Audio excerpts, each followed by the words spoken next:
Assalamualaikum warahmatullahi wabarakatuh. Selamat pagi anak-anak. Hari ini kita akan belajar tentang materi hubungan makanan dan kesehatan. Kelas 5, tema 3, subtema 2. Tujuan kita mempelajari materi ini, yang pertama, murid diharapkan dapat menjelaskan gangguan pada sistem pencernaan manusia. Tujuan yang kedua, murid diharapkan dapat mencari kandungan nutrisi pada sebuah makanan. Makanan bergizi. Mengkonsumsi makanan bukan hanya tentang memenuhi rasa lapar, namun kita juga harus memperhatikan zat-zat yang terkandung dalam makanan yang kita konsumsi. Untuk memperoleh gizi seimbang, diperlukan konsumsi dari berbagai kelompok makanan yang berbeda. Zat gizi yang dibutuhkan tubuh diantaranya adalah protein, karbohidrat, lemak, mineral, dan vitamin. Makanan yang kita konsumsi seharusnya memiliki kandungan zat-zat seperti zat tenaga, zat pembangun, dan zat pengatur. Zat tenaga terdiri dari karbohidrat dan lemak, sedangkan zat pembangun terdiri dari protein dan mineral. Zat pengatur terdiri dari mineral, vitamin, dan air. Karbohidrat. Karbohidrat berperan sebagai bahan bakar yang akan menghasilkan panas tubuh dan tenaga. Karbohidrat dihasilkan dari makanan pokok seperti nasi, yang merupakan makanan pokok penduduk Indonesia.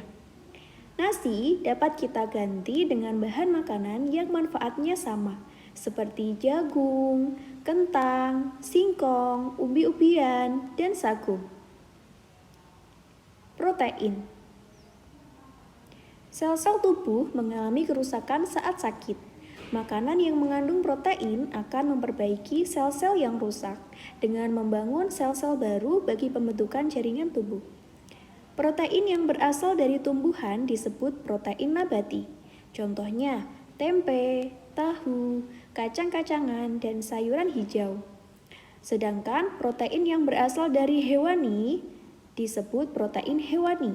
Contohnya, susu, hati, ayam, ikan, udang, daging, dan keju. Lemak. Lemak merupakan sumber tenaga yang berperan sebagai cadangan makanan. Lemak dibedakan menjadi dua macam berdasarkan sumbernya, yaitu lemak nabati dan lemak hewani. Lemak nabati berasal dari tumbuhan, misalnya kelapa, margarin, kacang tanah, kemiri, dan buah avokat. Sedangkan lemak hewani berasal dari hewan, misalnya daging, minyak ikan, susu, keju, dan mentega. Selanjutnya ada mineral. Mineral merupakan zat pengatur tubuh. Mineral diperlukan oleh tubuh dalam jumlah yang sedikit.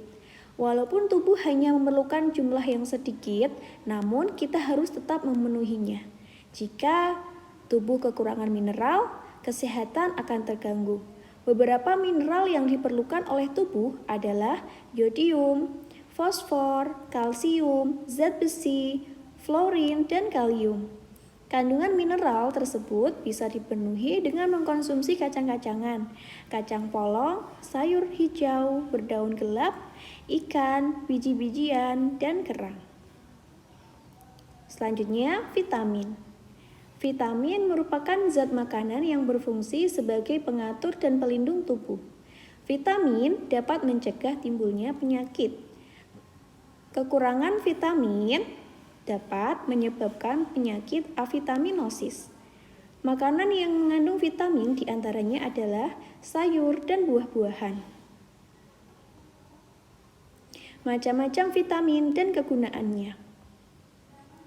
Vitamin A.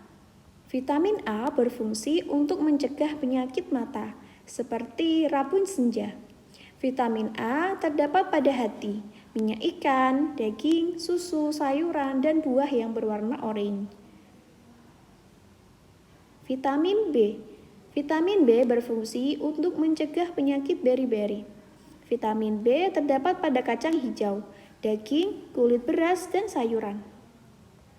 Selanjutnya ada vitamin C. Vitamin C berfungsi untuk mencegah penyakit sariawan. Vitamin C terdapat pada buah-buahan seperti jeruk, tomat, pepaya, dan sayuran hijau. Selanjutnya ada vitamin D. Vitamin D berfungsi untuk mencegah penyakit rakitis atau penyakit pada tulang. Vitamin D terdapat pada susu, minyak ikan, dan kuning telur.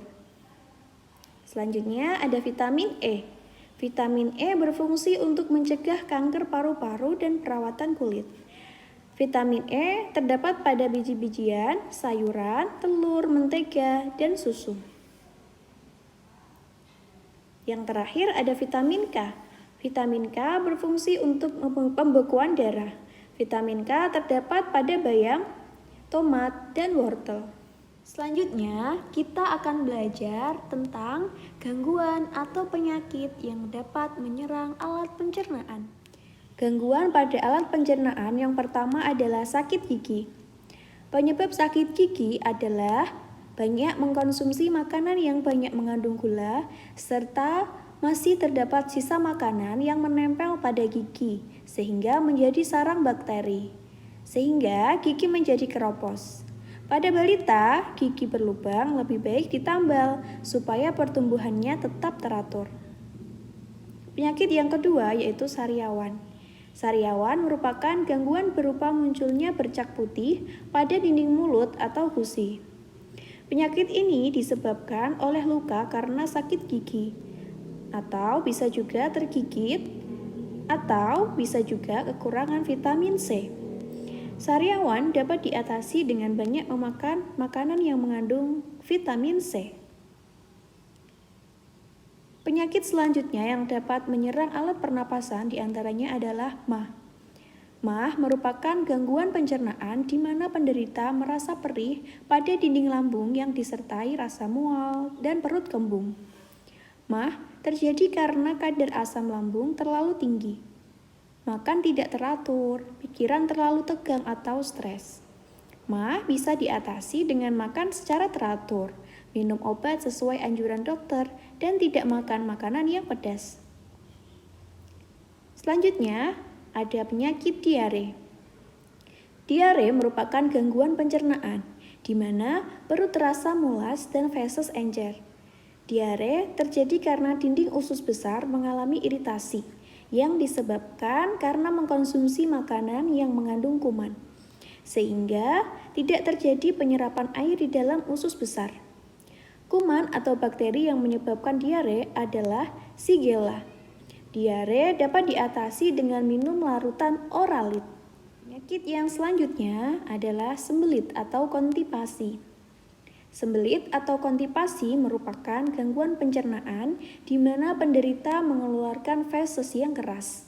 Sembelit terjadi karena penyerapan air oleh usus besar terlalu banyak. Sembelit disebabkan oleh kebiasaan buruk seseorang yang menunda buang air besar dan kurangnya mengkonsumsi makanan berserat seperti buah. Sembelit dan konstipasi dapat diatasi dengan sering makan makanan seperti buah dan sayur-sayuran. Nah, sekian materi kita pada hari ini ya anak-anak. Semoga bermanfaat. Wassalamualaikum warahmatullahi wabarakatuh.